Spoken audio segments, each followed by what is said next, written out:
Let's make cinnamon raisin bread.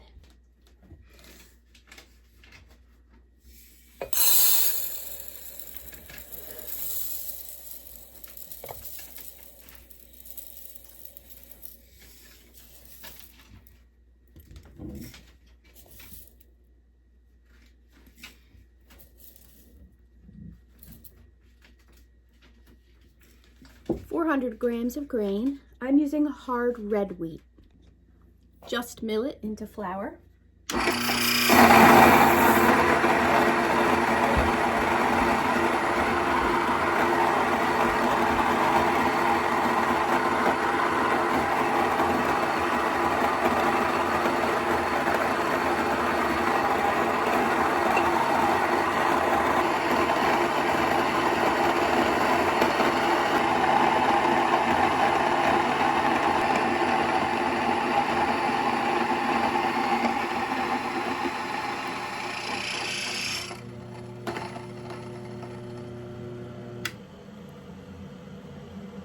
Make sure you have some water that's boiling. The first step after milling the flour is to make our udane, which is a mixture of boiling water and about a tablespoon or two of flour taken from what we just milled. Set your mixing bowl on the scale and press the tare or the 0 button, and that will zero out your scale so that you can measure what you need. Add your udane flour to your mixing bowl. How much you use is going to depend on which size bread pan you're baking for. Zero out your scale again, and then pour your boiling water directly on top of the flour. We're going to pour twice the amount as the flour. So for me, that's going to be at least 40 grams. If you go over by a few grams, that's okay. Now we're going to immediately mix this up into a paste. Make sure you incorporate all the flour and you're careful not to burn yourself. The end result is this. Okay. Now this is hot and it will kill your yeast if you don't pour cold liquid on top of it. And that's why the remaining liquid in our recipe is cold. We're gonna zero out our scale one more time. I'm gonna add apple cider for my cinnamon raisin bread. If you don't want to use apple cider, you can use water or milk. Same amount. Pour slowly with the liquid so the scale has a little bit of time to catch up.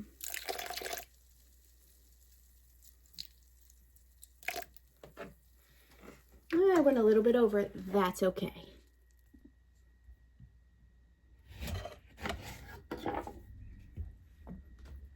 Tare your scale and add your lemon juice.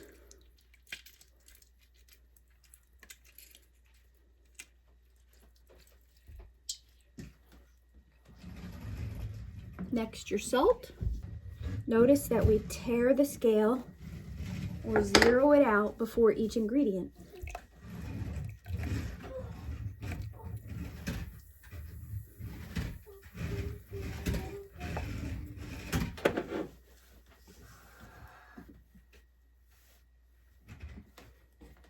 We're going to add some date syrup to this recipe because it is cinnamon raisin bread and it is meant to be a slightly sweet recipe. I'm using Date Lady date syrup. I like date syrup because it is a whole food sweetener. I want whole food sweeteners if I'm going to put them in my bread. Yeah.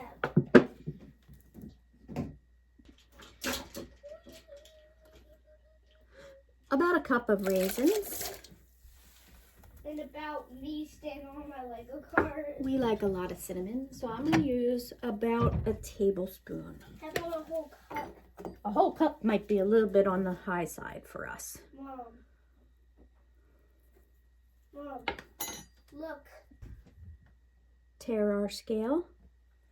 And we're going to add our yeast, which is 10 grams. We up the yeast a little bit because the cinnamon will inhibit the rise finally we add our flour to the bowl.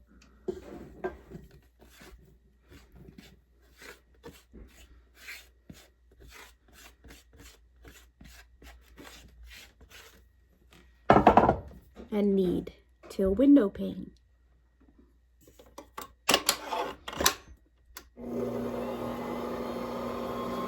Now, for those of you who've been watching me for a long time, you know that the Kenwood Titanium Major is not my favorite of all the mixers, but it is the one I use at home because I can get batches that are very large because it's a 7-quart mixer. But I can also do something as small as a mini loaf and have it still work well thanks to the tapered bowl.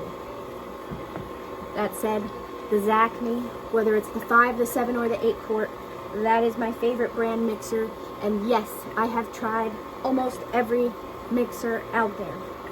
If you don't have the money to buy one of those, you can get a used Sunbeam Mix Master that has true dough hooks for a song, and use that until you can afford to get a different one. I like to scrape down my bowl after a minute of mixing just to make sure that all the flour that might be higher up in the bowl is incorporated as early on as possible. If you would like to add an egg to this dough, you absolutely can.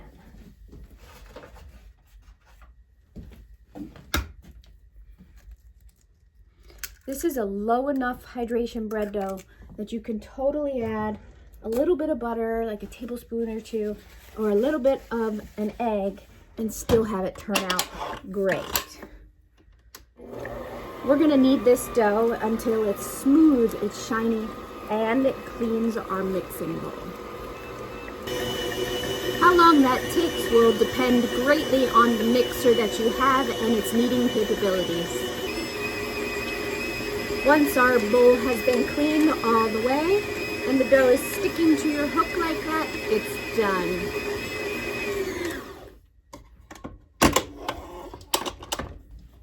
Your dough should stretch nicely back down into the bowl.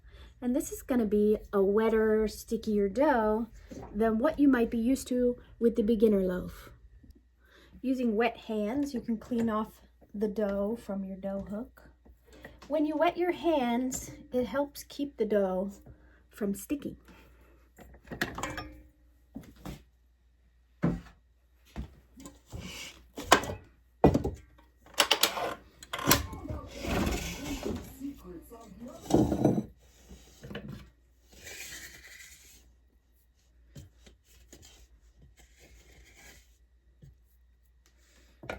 And we're going to dump this out into a bowl for proofing. The bowl needs to be big enough that your dough can at least double in size without overflowing the bowl.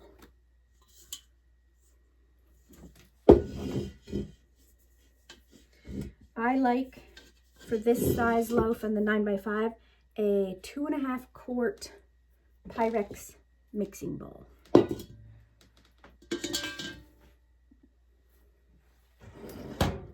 And with wet hands, we could do a little bit of shaping of this dough if we wanted to. Just to maybe distribute the raisins a little evenly. I'm just stretching the dough up, bringing it into the center.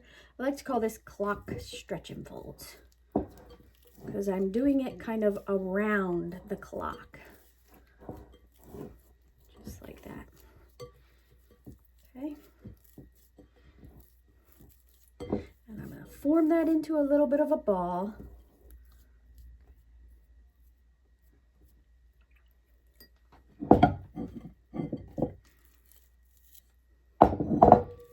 And place it into my mixing bowl. We're going to let this sit here until it doubles in size, or almost doubles in size. And that will be the end of the first rise, also known as the bulk fermentation. Our dough has risen almost to the top of the bowl. This looks beautiful. I used my Nutrimilk sourdough warmer so it rose in a good amount of time. We can check how it did with the proofing by wetting a finger and pushing it in about to the first knuckle. See how it stays in there like that? It's not springing back right away. My whole loaf didn't deflate. This is a good proofing or bulk fermentation. Now we're gonna shape the loaf. First things first, I'm gonna line my cast iron bread pan with a silicone bread sling. You could use parchment or you could actually grease your pan. Next, we're gonna dump this dough out onto our board. If you're concerned about it sticking, you can either wet the board or lightly oil it, or you can flour it. I used a little bit of fresh milled rice flour. So we're gonna let this dough come out of the bowl nicely.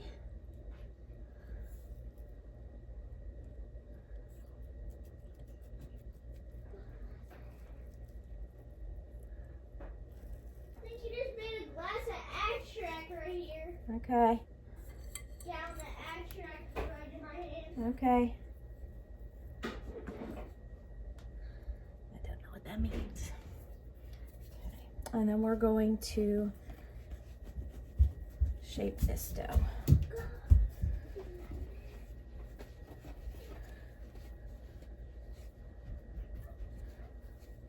Into a loaf.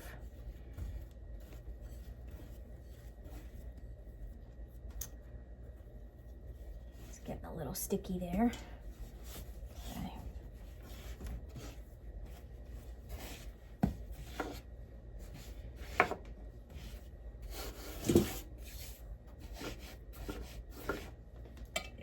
And put it into our pan.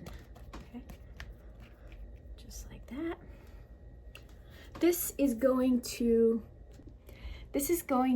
bake at a lower temperature than our basic bread without any sugar, fat, or anything like that. This has apple cider and date syrup in it. So we're gonna bake this at 350 degrees for a longer period of time to get it to bake without burning the crust. Now begins the second rise, also known as the proofing. I'm gonna set this on my Nutrimilk sourdough warmer again, just to warm up the pan a little bit. And I'm going to cover this with a shower cap to keep it from drying out while it rises. I'm also preheating my oven. So when the oven's preheated and this has risen a little bit, we're going to bake it. Here we are. We can see our bread has risen a little bit above the pan. So we're gonna put this in our air fryer and bake it, since apparently my oven is broken. Pardon the mess. This says add food. It has preheated to 325 degrees. We're gonna put it into the air fryer. So that I can make sure I have airflow all around, I put it in on an angle, and I'm gonna have to rotate this halfway through. So we close the lid, press start. And I set this for 50 minutes. We may not need 50 minutes. Okay, we've got about 25 minutes left on our bread here. We are going to open it. Oh, and it's pretty high in the oven. So I'm just gonna twist this. We're making the best with what we got. There it is. And we'll let it bake for the rest of the time. All right, we've got about 5 minutes left on our timer. Let's see about taking our temperature of our loaf. 176. It needs a couple more minutes. So we're gonna put that back in. The 50 minutes should do it. Okay. See you then. Okay, our oven is done, and I kind of forgot about the bread. So let's get it out of the oven. When that double slash button means it's going. Yeah. Oops. Let's take this into here. Okay, thanks. That's it. Oh, let me take this out. Thank you, sir. Okay, here's our bread. We're gonna take the temp in the absolute middle Oops, helps to turn it on. 198, 201. Okay, so our bread got a little dark because I forgot it and I left it in the oven once it was done. And that means it baked a little longer than it should have. But we're gonna pop this out of the cast iron bread pan. Dude. Talking to me? Yeah, you. Dude. Ooh. Dude. And this is so soft that it actually didn't want to come out of the pan. Shame. Mom. Oh. Let me just do this. Bad idea. Yeah, it didn't even want to come out. My bad. This is the first one. We'll just release these sides since they don't have a lot of silicone there. Now we can get it out. Doo doo doo. Looks a little dark.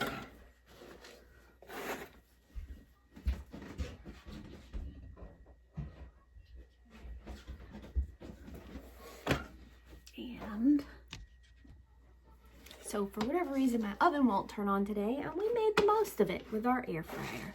It's not my favorite for baking in, but we did pretty good here, okay?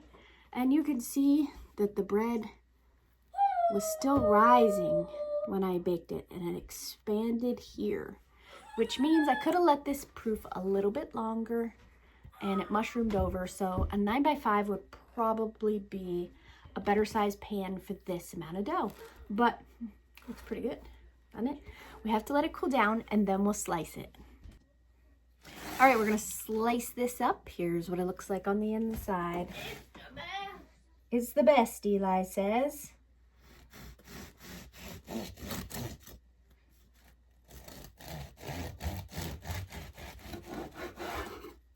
Okay. Here it is.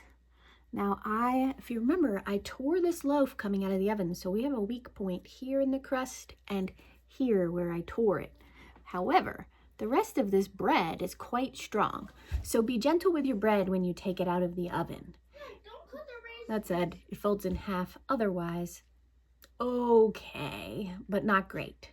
This, however, is not the bread I use every day. It's a beginner loaf. It's somewhere to start. And as you get more comfortable with something like this, then we can increase the hydration and start working with the Italian bread base, and then things start to get a lot better.